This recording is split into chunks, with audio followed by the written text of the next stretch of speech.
ಪಂಜಾಬ್ ಆದೇಶ ವಾಪಸ್ ತೆಗೆಯೋಕೆ ಹೇಳಿದ್ದೇವೆ. ಯಾರಾದ್ರೂ ಯಾವ ಡ್ರೆಸ್ ಹಾಕೊಂಡ್ರೆ ನಿಮ್ಗೇನು, ಅವರಿಚ್ಛೆ, ಯಾವ ಊಟನಾದ್ರೂ ಮಾಡ್ರಪ್ಪ ನಮ್ಗೇನು, ನಿಮ್ಮಿಷ್ಟ ಎಂದು ಮುಖ್ಯಮಂತ್ರಿ ಸಿದ್ದರಾಮಯ್ಯ ಹೇಳಿದ್ರು. ನಂಜನಗೂಡು ತಾಲೂಕಿನ ಕಾವಲಂದೆ ಗ್ರಾಮದಲ್ಲಿ ಕಾವಲಂದೆ, ಅಂತರಸಂತೆ ಮತ್ತು ಜಯಪುರ ಪೊಲೀಸ್ ಠಾಣೆಗಳನ್ನು ಉದ್ಘಾಟಿಸಿ ಮಾತನಾಡಿದ ಅವರು, ಕಾನೂನು ಸುವ್ಯವಸ್ಥೆ ಕಾಪಾಡಲು ಪೊಲೀಸರು ಇರಬೇಕು. ಉತ್ತಮ ಜನಸ್ನೇಹಿ ಪೊಲೀಸರು ಇದ್ದಾಗ ಮಾತ್ರ ಜನರು ನೆಮ್ಮದಿಯಿಂದ ಜೀವನ ಸಾಗಿಸಲು ಸಾಧ್ಯ ಎಂದರು. ಜನರು ಕೊಡುವ ತೆರಿಗೆ ಹಣದಲ್ಲಿ ನಾವು ಮತ್ತು ಅಧಿಕಾರಿಗಳು ಸಂಬಳ ಪಡೆಯುತ್ತೇವೆ. ನಾವು ಜನಸೇವೆ ಮಾಡಲು ಬಂದಿದ್ದೇವೆ. ಜನರು ನಮಗೆ ಮತ ನೀಡಿ ಕಳಿಸಿದ್ದಾರೆ ಎಂಬುದು ಪ್ರತಿಯೊಬ್ಬ ಅಧಿಕಾರಿಗಳಲ್ಲಿ ಇರಬೇಕು ಎಂದರು. ಪ್ರತಿ ಪೊಲೀಸ್ ಠಾಣೆಯಲ್ಲಿ ತಮ್ಮ ಕಷ್ಟಗಳನ್ನ ಹೇಳಿಕೊಂಡು ಬರುವ ಜನರನ್ನ ಪೊಲೀಸರು ಗೌರವದಿಂದ ಅವರ ಕಷ್ಟ ಸುಖಗಳನ್ನ ಕೇಳಬೇಕು. ಪ್ರತಿಯೊಂದು ಪೊಲೀಸ್ ಠಾಣೆಯು ಜನಸ್ನೇಹಿ ಪೊಲೀಸ್ ಠಾಣೆಯಾಗಬೇಕು. ನಾಗರಿಕ ಭಾಷೆ ಬಳಸಲು ಪೊಲೀಸರು ಕಲಿಯಬೇಕು ಎಂದು ಖಡಕ್ ಸೂಚನೆ ನೀಡಿದ್ದಾರೆ. ಎಲ್ಲಾ ಭಾಗ್ಯಗಳನ್ನ ಸಿದ್ದರಾಮಯ್ಯ ಕೊಟ್ಟಿದ್ದಾರೆ, ಈಗ ಗ್ಯಾರಂಟಿ ಯೋಜನೆಗಳನ್ನ ನೀಡಿದ್ದಾರೆ ಎಂದು ಹೇಳಿದ ಮಾತಿಗೆ ಸಿಎಂ ಸಿದ್ದರಾಮಯ್ಯ ಪ್ರತಿಕ್ರಿಯಿಸಿ, ಜನರ ದುಡ್ಡು ಜನರಿಗೆ ತಲುಪಬೇಕು, ಅದಕ್ಕೆ ಕೆರೆಯ ನೀರನ್ನ ಕೆರೆಗೆ ಚೆಲ್ಲಿದ್ದೇವೆ. ಗಡ್ಡದವರು, ಟೋಪಿ ಹಾಕಿದವರನ್ನ ಬೇಡದವರು ಸಬ್ಕಾ ಸಾಥ್, ಸಬ್ಕಾ ವಿಕಾಸ್, ಸಬ್ಕಾ ವಿಶ್ವಾಸ್ ಎಂದು ಹೇಳ್ತಾರೆ. ನಾವು ಎಲ್ಲರಿಗೂ ಸಹಾಯ ಮಾಡ್ತೀವಿ. ಬಿಜೆಪಿಯವರ ರೀತಿ ಸುಳ್ಳು ಹೇಳುವುದಿಲ್ಲ. ನೀವು ಅವರನ್ನ ನಂಬಬೇಡಿ. ವೋಟ್ಗಾಗಿ ರಾಜಕೀಯ ಮಾಡಬಾರದು.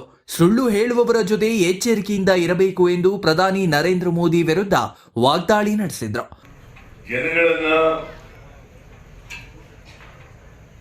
ನಿಮ್ಮ ಭಾಷೆ, ನಾಗರಿಕ ಭಾಷೆಯನ್ನು ಬಳಸ್ತಕ್ಕಂಥದ್ದನ್ನು ಕಲಿಸಬೇಕು.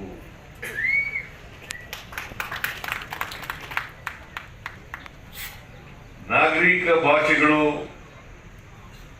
ಬಂದಾಗ ಮಾತ್ರ ನಿಮ್ಮ ಮೇಲೆ ವಿಶ್ವಾಸ ಬೆಳೀಲಿಕ್ಕೆ ಶುರುವಾಗ್ತದೆ ಅಲ್ವಾ? ಪೊಲೀಸ್ ಸ್ಟೇಷನ್ಲಿ ಗೌರವದಿಂದ ಕುಳ್ಳಿಸಿ ಮಾತನಾಡಿದ್ರೆ ನಿಮ್ಮ ಮೇಲೆ ವಿಶ್ವಾಸ, ಗೌರವ ಬರಲಿಕ್ಕೆ ಶುರುವಾಗ್ತದೆ.